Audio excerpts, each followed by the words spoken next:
नमस्कार। ऐसी बहुत सी कुंडली आती है और जातक पूछता है, कुंडली लाने वाला जातक पूछता है कि भैया इस कुंडली में कोई योग वगैरह है कि नहीं है। तो अधिकांश देखने में आता है कि व्यक्तियों की कुंडली में राजयोग अच्छे श्रेणी का मिले या ना मिले, लेकिन विपरीत राजयोग मिल सकने की ज़्यादा संभावना रहती है। तो विपरीत राजयोग क्या है? विपरीत राजयोग का अर्थ ये है कि व्यक्ति जीवन में महानता की ओर चढ़ेगा तो, लेकिन असमान तरीके से चढ़ेगा। फिर से मैं रिपीट कर देता हूं, विपरीत राजयोग का मतलब ये है कि व्यक्ति जीवन में महानता की ओर चढ़ेगा, लेकिन असमान तरीके से चढ़ेगा। अब ये कैसे बनता है कुंडली में?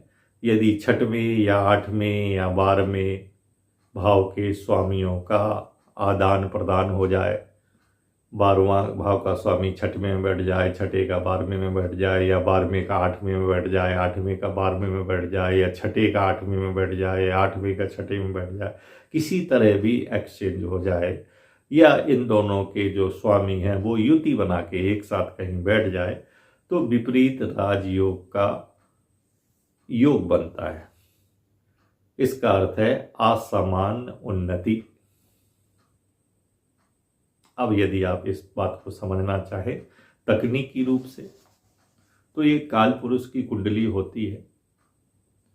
तो काल पुरुष की कुंडली जो है लग्न में मेष राशि से चालू होके और द्वादश भाव में मीन राशि पे खत्म हो जाती है। यदि इसी कुंडली को हम मान लें तो इसमें छठे भाव में कन्या राशि होगी, 8वें भाव में वृश्चिक राशि होगी और 12वें भाव में मीन राशि होगी। क्योंकि छठे, 8वें, 12वें भाव के स्वामियों के एक्सचेंज से विपरीत राजयोग बनता है। तो हम बात सिर्फ छठे की करेंगे, 8वें करेंगे, 12वें में करेंगे। छठेवें भाव में कन्या राशि है, 8वें भाव में वृश्चिक राशि है, 12वें भाव में मीन राशि है। यदि मान लिया जाए छठे भाव में शुक्र बैठ जाए जो नीच राशि में है, 8वें भाव में चंद्र बैठ जाए वृश्चिक राशि में, वो भी नीच राशि में हो जाएगा, और 12वें भाव में यदि बुध बैठ जाए तो ये भी नीच राशि में होगा। अब जो योग बनेगा वो किस प्रकार फलित होगा? छठवें भाव में नीच राशि के शुक्र का मतलब है आपका अपना जीवन साथी के साथ जन्म जन्म का संबंध है। ये विपरीत राजयोग। छठवें घर में काल पुरुष की कुंडली के छठवें घर में कन्या राशि होती है। इसमें यदि शुक्र कन्या राशि में बैठेगा तो नीच राशि में हो जाएगा। इसका मतलब क्या है कि व्यक्ति का उसके जीवन साथी के साथ जन्म जन्म का रिश्ता है। अब हम बात 8वें भाव की करते हैं।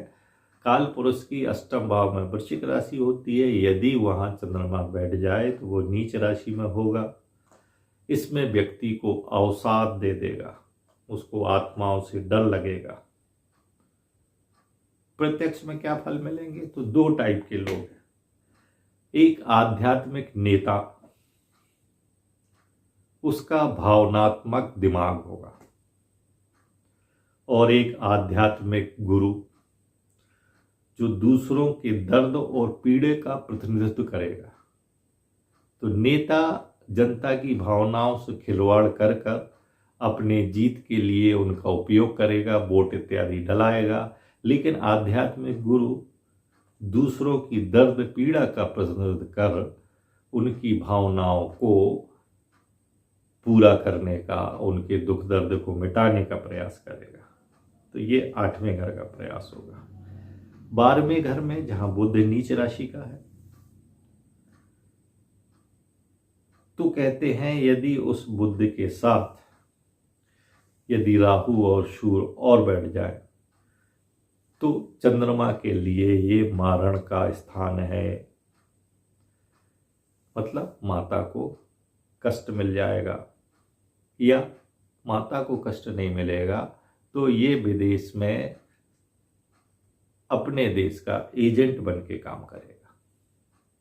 ये 6वें, 8वें, 12वें घर के विपरीत राजयोग के बारे में थोड़ा बहुत कहा है। नमस्कार।